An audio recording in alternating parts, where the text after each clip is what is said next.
Iran और Israel की जंग खत्म हो गई है।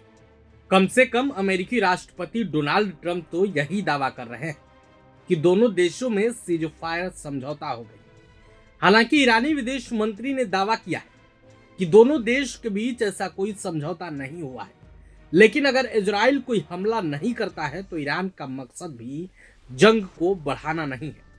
ईरान ने सीजफायर शुरू होने के ऐन वक्त तक इजराइल पर मिसाइल हमला जारी रखा।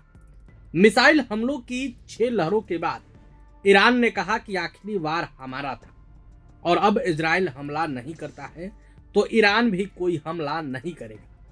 तो कुल मिलाकर 12 दिन चली इस जंग में मुख्य रूप से 3 किरदार थे: ईरान, इजराइल और अमेरिका।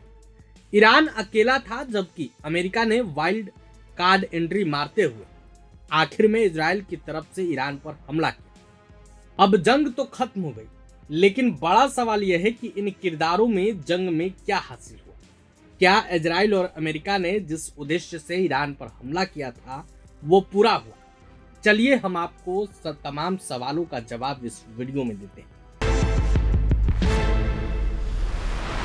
दरअसल इजराइल और अमेरिका का दावा है कि ईरान परमाणु हथियार बना रहा है और इसीलिए उन्होंने ईरान पर हमला किया, जबकि ईरान दावा कर रहा था कि उसका परमाणु कार्यक्रम केवल शांतिपूर्ण नागरिक उद्देश्यों के लिए है, परमाणु हथियार बनाने के लिए नहीं।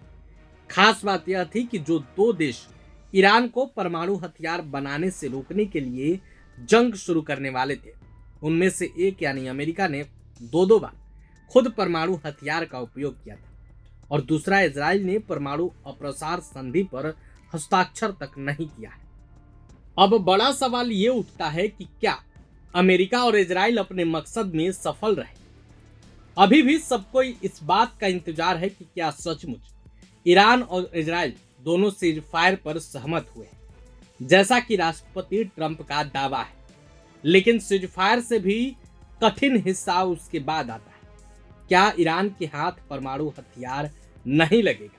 इसको लेकर दोनों देश आश्वस्त हो गए। व्हाइट हाउस ने दावा किया है कि ईरान का परमाणु कार्यक्रम पूरी तरह से नष्ट हो गया है, जबकि ईरान न्यूक्लियर वॉचडॉग IAEA को ग्राउंड पर आने की इजाजत नहीं देता। तब तक किसी को भी निश्चित रूप से पता नहीं चलेगा।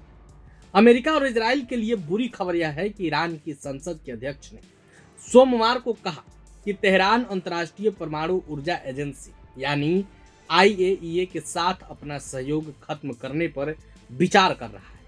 अमेरिका के लिए परेशानी का सबब फोर्डो न्यूक्लियर प्लांट से आई एक सैटेलाइट तस्वीर है, जिसमें साफ तौर पर दिख रहा है कि अमेरिका के हमले के पहले प्लांट के पास ट्रकों की लाइन लगी हुई थी। सवाल है कि क्या ईरानियों ने अमेरिकी हमले से पहले ही परमाणु सामग्री और यूरेनियम को शुद्ध करने वाली मशीनों को वहां से हटा दिया था?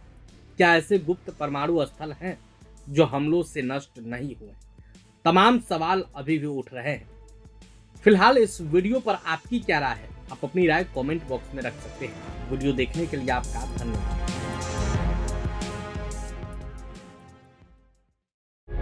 प्रभातखबर.com, विश्वास वही, रफ्तार नहीं।